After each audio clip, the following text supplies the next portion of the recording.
ఆ మంత్రి ఎప్పుడు ప్రజల వెంటే ఉంటారు. ఎవరికి ఏ సమస్య వచ్చినా తన సమస్యలా భావించి తీర్చుతుంటారు. అందరినీ అక్కున చేర్చుకుంటారు. కానీ ఆ మంత్రి అనుచరులు మాత్రం అందుకు భిన్నంగా వ్యవహరిస్తున్నారు. కాకలు తీరిన దండుపాల్యం బ్యాచ్లా తయారైపోయారు. గత 10 ఏళ్లలో బీఆర్ఎస్ పార్టీలో తమ ప్రాబల్యాన్ని సాగించిన ఆ నాయకులు గత తప్పిదాలు కప్పిపుచ్చుకునేందుకు మంత్రి అనుచర గణంలో చేరారా, లేక పక్కనే ఉంటూ గోతులు తోడేందుకు వచ్చారా అనే అనుమానాలు సైతం వ్యక్తమవుతున్నాయి. రాష్ట్ర పరిపాలనలో ఆ మంత్రి బిజీగా ఉంటే ఈ నేతలు మాత్రం ప్రజలను పక్కన పెట్టేశారు. ఇంతకీ ఎక్కడా జిల్లా ప్రజల మంత్రికి చెడ్డ పేరు తెస్తున్న నాయకులు ఎవరు? ఖమ్మం జిల్లాలో ఆసక్తికరంగా మారిన రాజకీయాలు. మంత్రికి చెడ్డ పేరు తెచ్చే పనిలో అనుచర గణం. పొంగులేటికి తెలియకుండా సెటిల్మెంట్స్ దందాలు. ఖమ్మం జిల్లాలో రాజకీయాలు ఆసక్తికరంగా మారుతున్నాయి. జిల్లాలో 10 నియోజకవర్గాలుంటే పాలేరు సెగ్మెంట్ నుంచి గెలిచిన ప్రతి ఎమ్మెల్యే మంత్రి కావాల్సిందే. జిల్లా నుంచి ఎక్కువ మంది కేబినెట్ పదవులు పొందిన నియోజకవర్గం సహితం ఇదే. కాంగ్రెస్ పార్టీకి కంచుకోటలా ఉన్న ఈ నియోజకవర్గం 1962లో ఏర్పడింది. ఈ నియోజకవర్గంలో 15 సార్లు ఎన్నికలు జరిగితే 11 సార్లు కాంగ్రెస్ గెలిచి రికార్డు సైతం సొంతం చేసుకుంది. ఇక ఖమ్మం జిల్లాలోని 5 అసెంబ్లీ నియోజకవర్గాల్లో పాలేరొకటే. ఖమ్మం రూరల్, కూసుమంచి, నేలకొండిపల్లి, తిరుమలాయపాలెం మండలాలు ఈ నియోజకవర్గం పరిధిలోకొస్తాయి. ఉమ్మడి ఖమ్మం జిల్లాకు పాలేరు నియోజకవర్గం గేట్వే లాంటిది. ఈ నియోజకవర్గానికి ఓవైపు సూర్యాపేట జిల్లా, మరోవైపు మహబూబాబాద్ జిల్లాలు సరిహద్దులుగా ఉన్నాయి.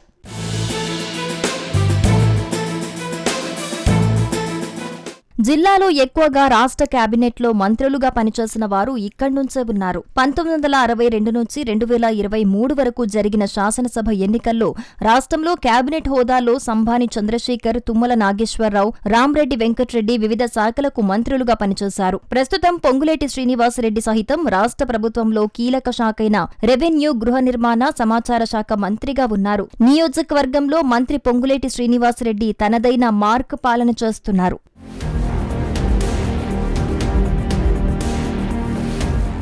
అంత ప్రాధాన్యత ఉన్న పాలేరు నియోజకవర్గంలో 10 సంవత్సరాల తర్వాత అధికారం చేజిక్కించుకున్న కాంగ్రెస్ పార్టీ ప్రస్తుత అమాత్య అనుచర గణంలో కోటరీ పరంపర కొనసాగుతోందట. ఆ కోటరీ ప్రజల్లో మంత్రిని పలుచన చేస్తోందట.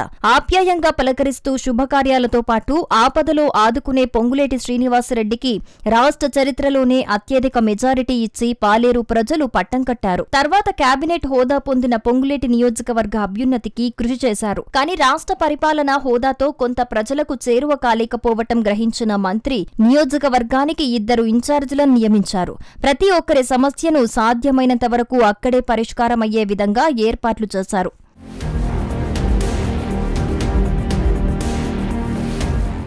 ఇదంతా ఒకెత్తైతే ఎన్నికల ముందు జెండాను మోసిన వారు కొత్త ప్రభుత్వం ఏర్పాటుతో వారి ఆశలు అంచనాలకు మించాయి. కానీ గతంలో ఎన్నడూ లేని విధంగా రేవంత్ సర్కార్ ఖమ్మం జిల్లాకు పెద్దపీట వేసి 3 మంత్రి పదవులను అందించారు. దీంతో గత 15 ఏళ్ల పాటు బీఆర్ఎస్ తో అంటకాగిన అవినీతి పరులు అడ్డదారుల్లో మంత్రుల అనుచర గణంలో సంబంధాలు పెంచుకుంటూ ఓ కోటరీని ఏర్పాటు చేసుకున్నారట. వీరంతా గత తమ అక్రమాలను బయటికి తొక్కనీయకుండా చేస్తున్నారట. నాడు గులాబీ పార్టీలో అధికారం చెలాయించిన నేతలే మళ్లీ తిరిగి ఈ ప్రభుత్వంలో మంత్రులకు కోటరీగా ఏర్పడ్డారట. దీంతో కష్టపడి పనిచేసిన కార్యకర్తలను పక్కకు నెట్టి ఆ నేతలు నియోజకవర్గంలో 3 కోటరీలు, 6 పంచాయతీలుగా చలామణి అవుతున్నారట.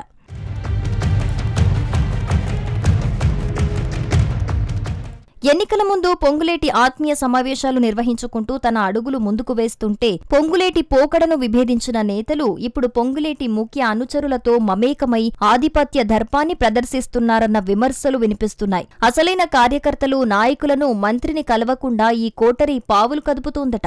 దీంతో మొదటి నుంచి పనిచేసిన వారు కోటరీపై కొంత గుర్రుగా ఉన్నారట. అన్నీ తామై పనిచేసిన తమను పక్కకు నెట్టినట్టు భావిస్తున్నారన్న వార్తలు వినిపిస్తున్నాయి. అయిన వారికి ఆకుల్లో, కానివారికి కంచాల్లో పెట్టినట్టు తమ పనైందని ఆవేదన వ్యక్తం చేస్తున్నారు. ఈ విషయాన్ని మంత్రి దృష్టికి తీసుకెళ్దామన్నా 3 అంచెల కోటరీ అడ్డుపడుతుందన్న వాదన వినిపిస్తోంది. మరోవైపు ప్రభుత్వ పథకాలు సైతం ఆ కోటరీ కనుసన్నల్లోనే నడుస్తున్నట్లు పెద్ద ఎత్తున నియోజకవర్గంలో చర్చ నడుస్తోందట. ఈ కోటరీ మొత్తం కూడా మంత్రికి 3 అంచెలుగా ఉండటంతో వాటిని ఛేదించి అమాత్య దృష్టికి తీసుకెళ్లటం ప్రజలకు పెద్ద ప్రయాసేనట.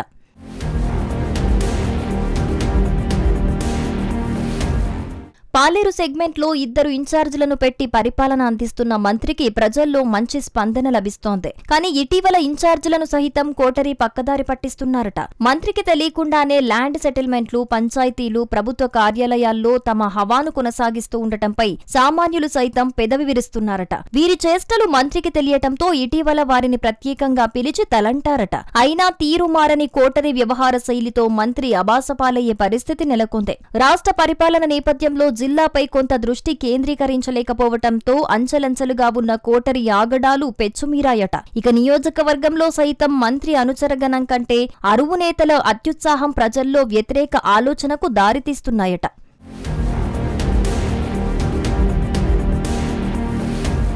దీంతో మంత్రిని ప్రజల్లో పలుచన చేసేందుకే ఈ కోటరీ పనిచేస్తోందా అనే సందేహం నియోజకవర్గ ప్రజల్లో నెలకొందట. గతంలో పాలేరు నియోజకవర్గంలో జిల్లా సీనియర్ మంత్రికి కూడా ఈ కోటరీ నమ్మకద్రోహం వ్యవహార శైలితోనే ఓటమి చెందాల్సిన పరిస్థితి నెలకొంది అనేది బహిరంగ రహస్యమే. కాంగ్రెస్ పార్టీ అధికారంలోకి వచ్చి 16 నెలలు కాగా ప్రభుత్వ సంక్షేమ పథకాలు అమలవుతున్న ప్రచారంలో ఈ కోటరీ అడ్డుకట్ట వేస్తోందట.